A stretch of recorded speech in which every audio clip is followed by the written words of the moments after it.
The Taken King showcased an array of new exotics, but unfortunately, most of them were too specific or niche for their own good.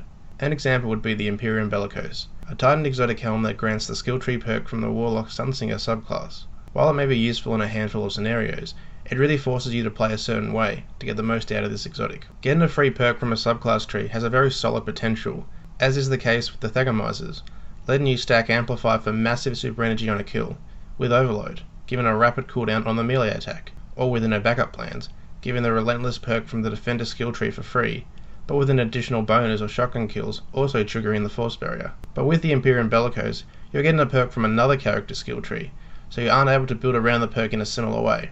That being the case, there isn't a particular ideal build for the Bellicose, as it will have equal potential across all subclasses. I would suggest, however, that running a Weapons of Light Defender in PvE would be the best choice, as the Bellicose allows for protection while constantly refreshing your Weapons of Light buff. I'll get into the build in more detail later. So what are the perks like on the Empyrean Bellicose? Well, you can re-roll the optimal Inverse Shadow and Infusion or better already, to gain bonus super energy from PvE enemies, and trigger health regen upon picking up an orb.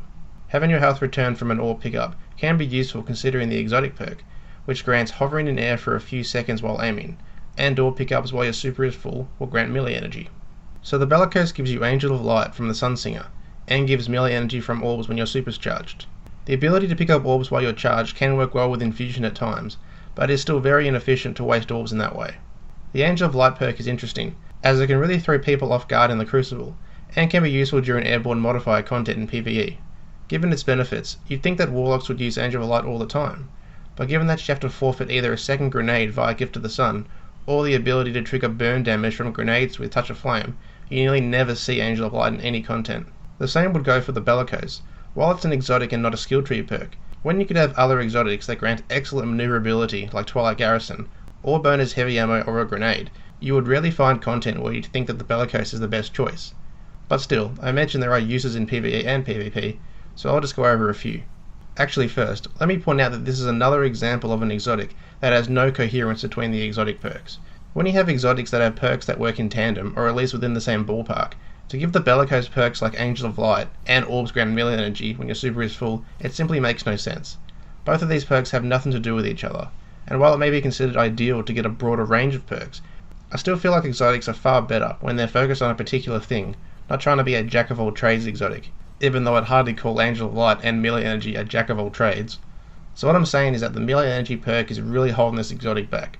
Maybe something like Kills While Airborne grant bonus super energy, which could then be stacked with Inverse Shadow. That at least would play into the other exotic perk.